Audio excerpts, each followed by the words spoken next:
For more videos on people's struggles, please subscribe to our YouTube channel.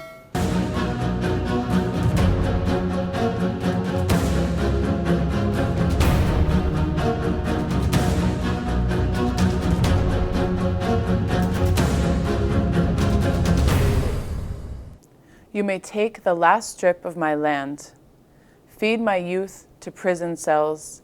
You may plunder my heritage. You may burn my books, my poems, or feed my flesh to the dogs. You may spread a web of terror on the roofs of my village, O enemy of the sun. But I shall not compromise, and to the last pulse in my veins, I shall resist. These lines were written by Black revolutionary George Jackson in his posthumously published poem, Enemy of the Sun. George Jackson went to prison at the age of 19, convicted of armed robbery in 1961, and was sentenced to a prison term of 1 to life. This meant that the prison administrators had complete and arbitrary control over the length of his sentence. He spent the next 11 years of his life locked up at San Quentin Prison in California, out of which 7.5 years was in solitary confinement. While in prison, Jackson was introduced to Karl Marx, Lenin, Mao Zedong, and Frantz Fanon by fellow inmate W.L. Nolan. Together, they held study sessions on radical philosophy and convened groups like the Third World Coalition.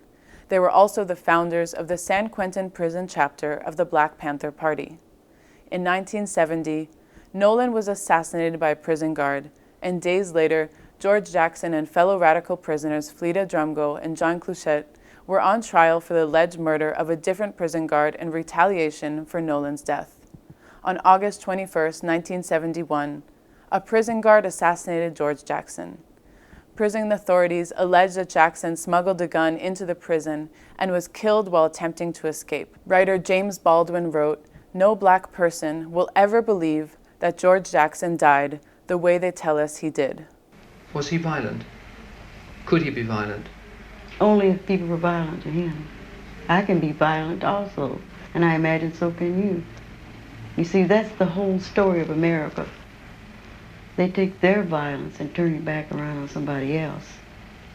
I don't have to talk about American violence. You can look all over the world and see American soldiers everywhere fighting in other people's countries and killing them.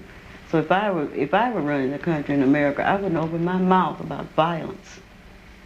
As many people as they've murdered in Vietnam in the past 10 years, and they're going to talk about violence. As many Black people that get killed every day in this country and nobody knows or cares, and they're going to tell me about violence. How they wiped out a whole nation of Indians, and they're going to say something to me about violence.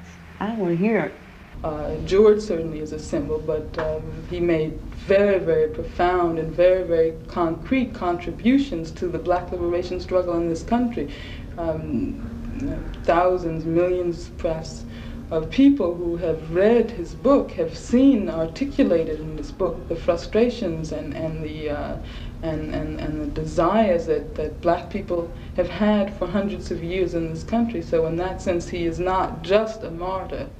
The incident created huge uproar within and outside prisons, and the 1970s thus saw widespread organizing and political struggle within prisons.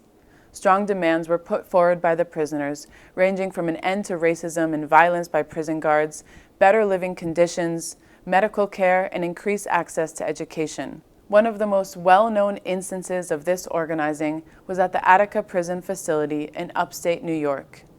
On September 9th, 1971, just 2 weeks after George Jackson was killed at San Quentin State Prison, 1,000 prisoners in the Attica facility, out of approximately 2,200, seized control over a part of the prison and took 42 members of the staff hostage with an intention to enter into negotiations.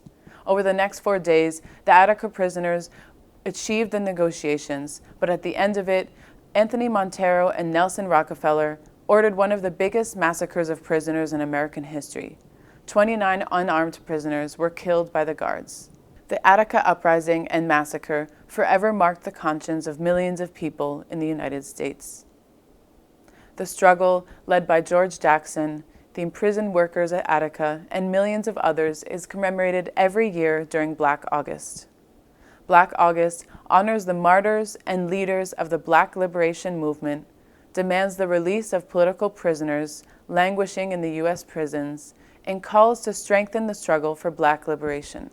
It follows the principles of study, fast, train, fight, which includes political education, fasting, physical training, and participation in political struggle. Today, diverse organizations across the United States commemorate Black August through study circles, public events, and mobilizations. This year, in honoring Black August, George Jackson and the Attica uprising, Jailhouse Lawyers Speak, a collective of imprisoned persons organizing for human rights, has called for the Shut 'em Down demonstrations to be organized from August 21st to September 9th.